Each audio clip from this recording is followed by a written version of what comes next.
নহয় আমি সৰকাৰেৰ পৰা কামটো কৰা নাই। সরকার তো আজিলৈকে আমার ভিটিসি দেখাই নাই। আমি কি কম আর ভিটিসি আবার বিসিটিসি আমার আলোখুন্দা বিসিটিসি চেয়ারম্যান যে আছে আজিলৈকে চেয়ারম্যানকে দেখা নাপালো।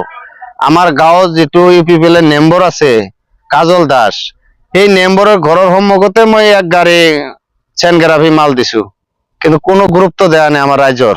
মোৰ এইটো যিটো ৰাস্তা যোৱাকালি 3 দিন হল, 3 দিন আগত এটা আমি গাঁৱৰ ৰাইজ বহিছিলো। বহাৰ পিছত আমি প্ৰমোদ বড়ো ছাৰক অনুৰোধ কৰিলো, আমাৰ বিটিসি ইউপিপিএল যিটো মেম্বৰ তাকো অনুৰোধ কৰিলো, আমি চেয়ারম্যানকো কলো, কিন্তু আজিলৈকে আমি 3 দিন হৈ যায়, কিন্তু আজিলৈকে রাস্তা ঘাটের কোনো খোঁজ নললা। নলাৰ কাৰণে মই ৰাইজৰ সন্মুখত মই এটা সাধাৰণ বিপিএফ এৰ মেম্বৰ হিসাবে কৰ্মী হিসাবে মই এতিয়া কি কৰিম আৰ উপায় নাই। ৰাইজৰ সমস্যা, মানুহ যাতায়াত কৰবা নোৱাৰে, পানীয়ে পানী ৰাস্তা বয়া। তাৰপিছত মই এটা নিজে চিন্তা চৰ্চা কৰি ৰাইজৰ মানুহবিলাক গোটে একগোট হলো, হৈ পিনি মই এটা দায়িত্ব ললো যে আমি রাস্তার কামখিনি মই কৰি দিম। আমাৰ এইটো ৰাস্তাটো হল 800 মিটাৰ জায়গা ৰাস্তা। মানুহ সকলে মসজিদত যাওয়াৰ কাৰণে নমাজ পড়বা যাবা নোৱাৰে, ৰাস্তা দিয়ে যাবাও নোৱাৰে, এটা পিলপিলি যাবা নোৱাৰে, খুব দুঃখ রাইজর। আমার যেহেতু সরকার নাই, বিপিএফ সরকার নাই, আমার যেহেতু প্রমোদ বড়ো সরকার আছে ইউপিপিএল এর, ইউপিপিএল এর সরকার তো আমার বিটিসির কোনো দুপুরি সিটত কোনো কামে নকরে।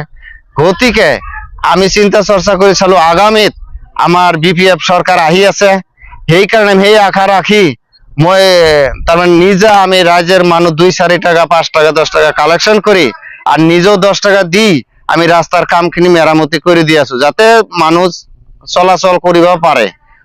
কব লাগে একো নাই, কিন্তু পরিস্থিতি হিসেবত কব লাগে। আমি 2 দিন মান আগত আপোনালোকক মাতিছিলো। আমার এই স্কুলের হিদি যিটো রাস্তা আছে এইটো 2 কিলোমিটার এরিয়া, এই রাস্তাটো দি কমসে কম 5টা গাঁৱৰ মানুহ যাতায়াত করে। তাতে একটা স্কুল আছে, স্কুলের কারণেও সিদিনা কইছো। তারপাছে এইটো রাস্তা যিটো আছে এইটো প্রায় 800 মিটার মান রাস্তা একদম গাঢ়া হয়ে আছিল, সেইটোর কারণে আপোনালোকক মাতি দেখা হয়েছিল। বিসিটিসিকে অবগত করা হয়েছিল, মেম্বারকে অবগত করা হয়েছিল। নিউজটো নিশ্চয় প্রমোদ বড়োক লেগিয়েও গেছে, তথাপি তো আমি ইমিডিয়েটলি কামটো করবা কইছিলো। ইমিডিয়েটলি কামটো করবা কোয়া সত্ত্বেও ইপিপি দলের পৰা এই রাইজর যিখিনি অসুবিধা হয়ে আছে এইটো চাব অহা নাই।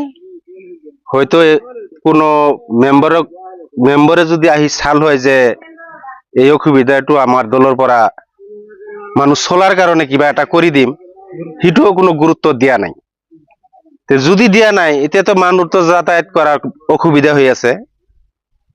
সেইকাৰণে কালি আমি রাইজর মানুষের লগত আলোচনা করলো, করি আজি কামটো স্টার্ট করা হয়েছে। আমার রাইজর পরাও কিছু সহারি করেছে, আর বিপিএফ দলের পরাও কিবা এটা দেওয়ার কথা কইছে। আমি বিপিএফর কর্মী হিসেবে তো জি করবা লাগে করিম। আমি রাস্তাখানি মানুষ যাতায়াত করার কারণে সুবিধাটো করে দিম। এটু করে দেওয়ার পিছত যদি আমার বিপিএফ দলের পৰা যদি আগামী নিৰ্বাচনত জয়যুক্ত হয়, তেনেহলে দলেৰ পৰা এইটো এনেকে আমাক কইছে যে আপনালোকে যাতায়াত করার কারণে সুবিধাটো করক।